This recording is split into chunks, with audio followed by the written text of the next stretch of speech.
Ale and well-met traveler. Have a seat at the tavern's bar and we'll get you some ale and mutton.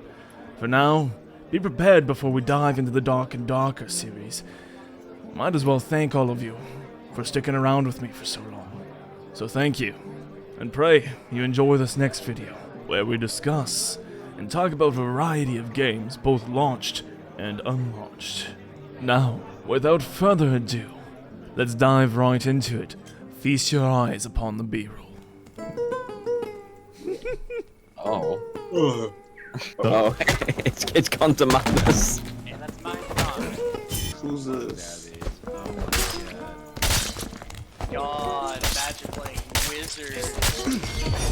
So, once again, I welcome you. What is Dark and Darker? Well, it's described as an unforgiving hardcore first-person fantasy dungeon adventure. Unfathomable fortunes await the brave and foolish willing to delve into the devastated depths of an ancient citadel. Band together with your friends and use courage, wits, and cunning to uncover mythical treasures, defeat gruesome monsters while staying one step ahead of other devious treasure hunters. So, what really is Dark and Darker?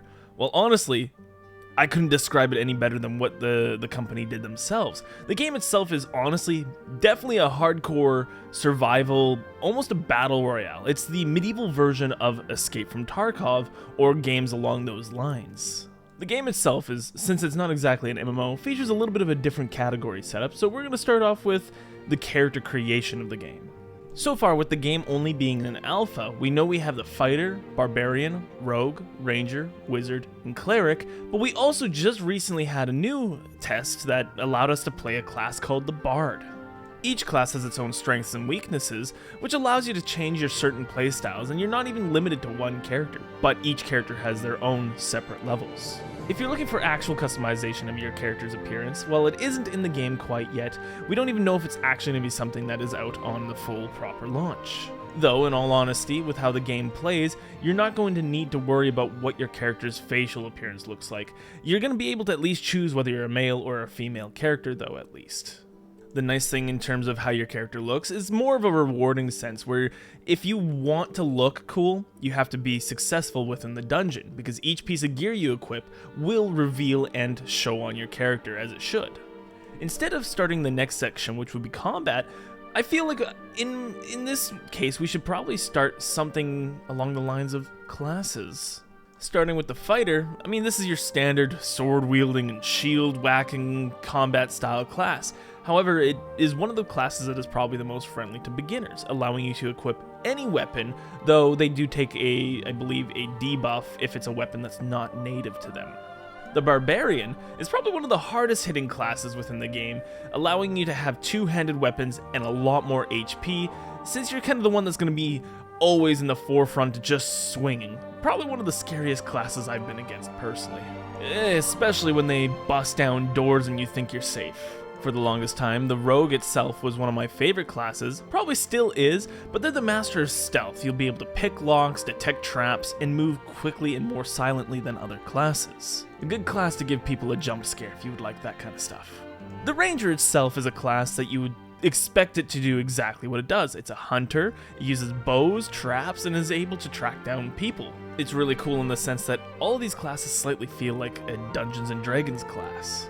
But with that being said, the Wizard is another kind of your ranged class, however they focus more on magic, allowing them to cast spells that might even help deal a ton of damage or support players within your team. Funny enough is I got jump scared by someone putting fire on my sword for me. And we got the Cleric, who's, our support class, someone that, can easily be represented as a healer or, a debuffer in a sense, but they also can kind of play like a paladin where they can just bash stuff with a mace and a shield. While the class is extremely good for party play, it is also not a bad class for solo. And lastly, we got the newest class, which was in the last playtest, the Bard. This class is 100% going to be my main because I'm a noisy, loud, and annoying... But in all reality, the class itself is actually honestly a lot of fun.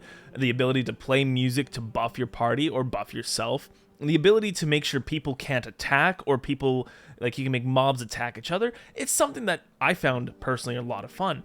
And it's very loud, so I don't recommend this class if you're new and you're looking for a solo-based class, because I got my ass whooped a ton of times.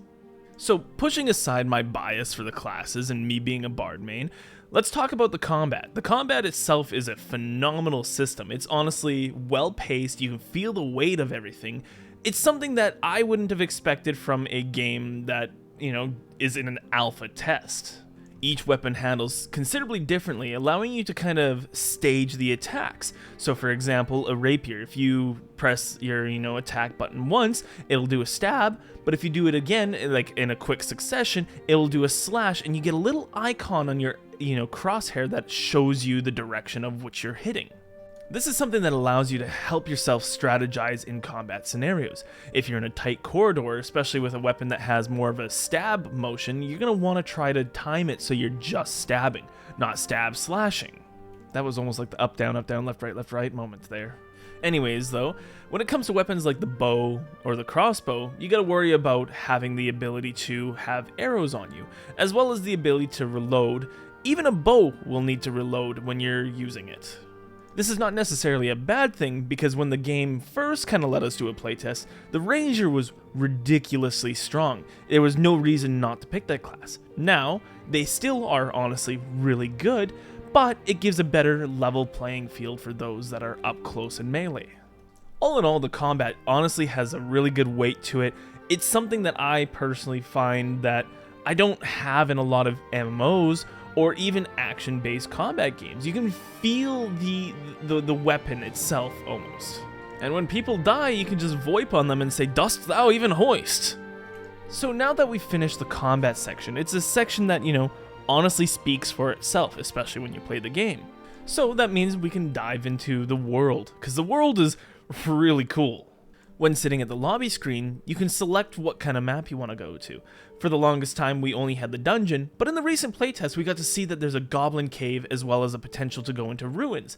And these maps were well designed and beautiful. Each comes with their own difficulty, and that is something that is honestly really nice for someone that wants a little bit more of a challenge. Though pre-warned, the game is basically as if you were playing Dungeons & Dragons as a human and your dark vision does not exist, because this game is bloody dark.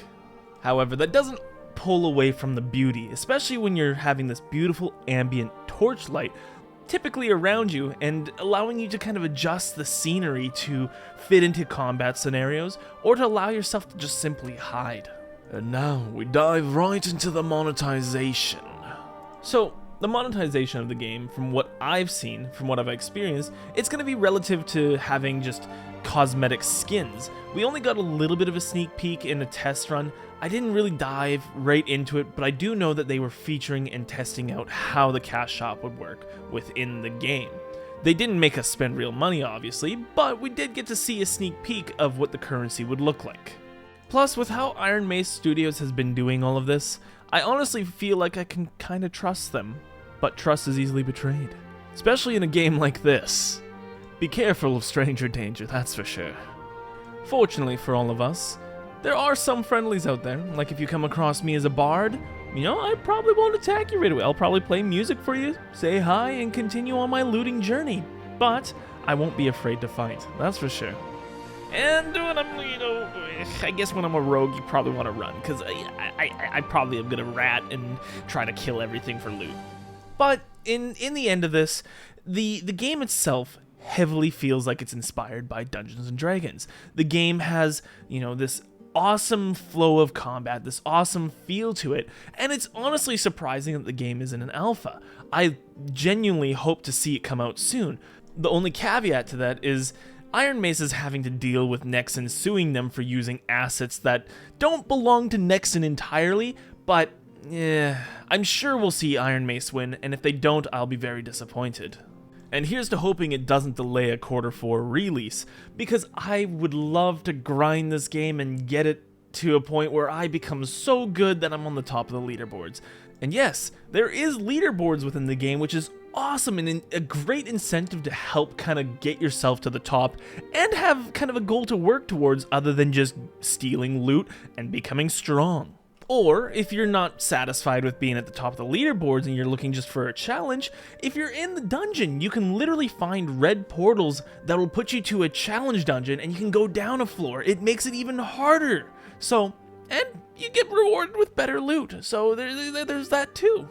But pray, my friend, when it comes to games, and just like my videos, one person's enjoyment is another person's dislike.